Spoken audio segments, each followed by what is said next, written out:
കുട്ടികൾ social media ഉപയോഗിക്കുമ്പോൾ അവരുടെ സുരക്ഷിതമായ വളർച്ചയ്ക്ക് വേണ്ടി കുട്ടികളുടെ മൊബൈലിൽ നിയന്ത്രണങ്ങൾ ഏർപ്പെടുത്തുവാൻ നമ്മൾ മുതിർന്നവർക്ക് സാധിക്കും.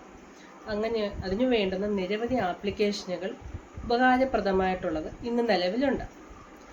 അതിലൊരു ആപ്ലിക്കേഷൻ ഞാൻ ഇവിടെ പറയാം. Google family link. ഇതുപയോഗിച്ച് കുട്ടികളുടെ മൊബൈൽ ഫോൺ നമുക്ക് നിയന്ത്രിക്കാൻ സാധിക്കും.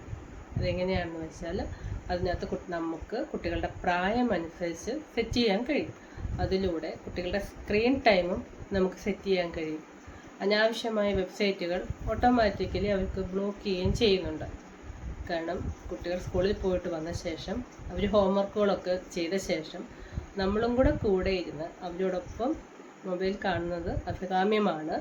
അതല്ലെങ്കിൽ പോലും മാറിയിരുന്ന് നമ്മുടെ മൊബൈലിൽ കൂടി കുട്ടികൾ കാണുന്ന വീഡിയോകൾ നമുക്ക് ജസ്റ്റ് ഒന്ന് വാച്ച് ചെയ്യാൻ സാധിക്കും. ഇതിലൂടെ കുട്ടികളുടെ സുരക്ഷിതമായ വളർച്ചയ്ക്ക് നിയന്ത്രണങ്ങൾ ഏർപ്പെടുത്തുവാൻ നമുക്ക് സാധിക്കും. കാരണം UNCRCയും ബാലാവകാശ നിയമങ്ങളും 18 വയസ്സിൽ താഴെയുള്ള കുട്ടികളെയാണ് കുട്ടികളെന്ന് പറയുന്നത്. അപ്പോൾ 18 വയസ്സിൽ താഴെയുള്ള കുട്ടികളുടെ വളർച്ചയ്ക്ക് വേണ്ടി സോഷ്യൽ മീഡിയ കുട്ടികൾ ഉപയോഗിക്കുമ്പോൾ അവരുടെ പ്രായത്തിനനുസരിച്ചുള്ള വീഡിയോകളും ഗെയിമുകളുമാണ് ഉപയോഗിക്കുന്നതെന്ന് നമ്മൾ മുതിർന്നവർക്ക് നിയന്ത്രണങ്ങൾ ഏർപ്പെടുത്തുവാനും അവരെ സഹായിക്കുവാനും പറഞ്ഞു കൊടുക്കുവാനും ഇങ്ങനെയുള്ള ഫാമിലി ലിങ്കുകളിലൂടെ സാധിക്കും.